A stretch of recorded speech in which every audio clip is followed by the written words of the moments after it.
quinta-feira para lermos e partilharmos o Evangelho. Vinde Espírito Santo, vinde momento a poderosa intercessão do Imaculado Coração de Maria, nossa amadíssima esposa. O Evangelho dessa quinta-feira, da oitava de Páscoa, é de Lucas 24, de 35 a 48. Jesus apresentou-se no meio deles e lhe disse: a paz esteja convosco. Espantados e cheios de medo, imaginavam ver um espírito. Mas ele lhes disse: por que vos assustais e se levantam dúvidas em vossos corações? Olhai minhas mãos e meus pés, sou eu mesmo. Tocai-me e vede, pois o espírito não tem carne nem ossos, como vedes que eu tenho. E dizendo isso, mostrou-lhe as mãos e os pés. Mas como em sua alegria continuavam incrédulos e estava espantado, perguntou-lhes: tendes aqui alguma coisa para se comer? Ofereceram um pedaço de peixe assado. Ele tomou e o comeu à vista deles. Abriu-lhe então a inteligência para compreender as Escrituras e lhe disse: assim está escrito que o Cristo devia sofrer e ao terceiro dia ressuscitar dos mortos, e que em seu nome se pregaria a conversão e o perdão dos pecados a todas as nações, começando por Jerusalém, pois sois testemunha destas coisas. Palavra da salvação e glória a vós.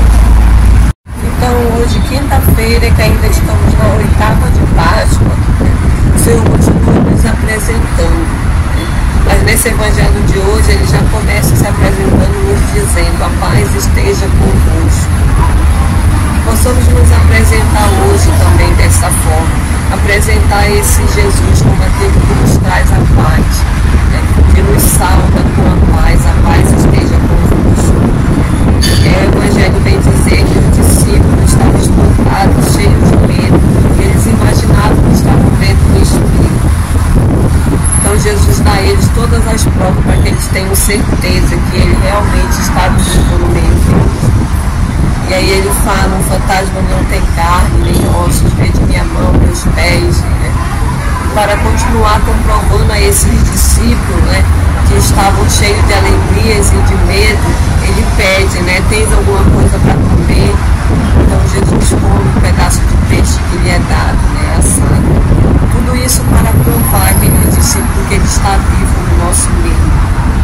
Então hoje, nessa quinta-feira, o Senhor também vem nos dizer que ele faz de tudo para nos provar que ele está vivo no nosso meio. Que Jesus ressuscitou e vive no nosso meio.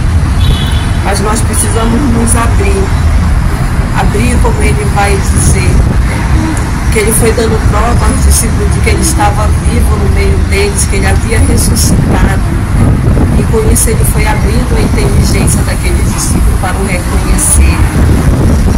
Reconhecer que ele havia ressuscitado dos mortos, mas mais ainda, para dar a eles uma responsabilidade de eles serem testemunhas, eles saírem e pregarem a conversão e o perdão dos pecados a todas as nações. Então hoje, nessa quinta-feira, nessa oitava de Páscoa, o Senhor vem nos dizer isso, que ele usa de todos os meios para nos provar que ele ressuscitou, que ele vive, que ele está no nosso meio. Mas não somente por provar, mas ele faz tudo isso para que nós sejamos testemunha dele, para que nós também possamos pregar essa ressurreição, pregar essa conversão dos pecados a todos os outros. Então possamos colocar isso em prática, esse Evangelho nessa oitava de Páscoa, nessa quinta-feira, hoje possamos colocar isso em prática, de anunciar esse Cristo que nos salva com a paz, de anunciar que ele ressuscitou e que ele vive no nosso meio, que Jesus ressuscitou e está no nosso meio. Possamos colocar em prática esse ser testemunha, de sermos testemunha desse Cristo vivo. Possamos colocar isso em prática, seja nas palavras, seja nas ações. De alguma forma possamos apresentar uns aos outros que Cristo ressuscitou, que está no nosso meio. Possamos nos saudar nesse dia também, que a paz esteja conosco, que esse amor de Cristo nos reúna e nos impulsione a sairmos a pregar essa boa nova, a pregarmos a conversão dos pecados, a pregarmos outros e a divulgarmos esse Evangelho como salvação, como o Evangelho do Cristo que ressuscitou e está no meio de nós.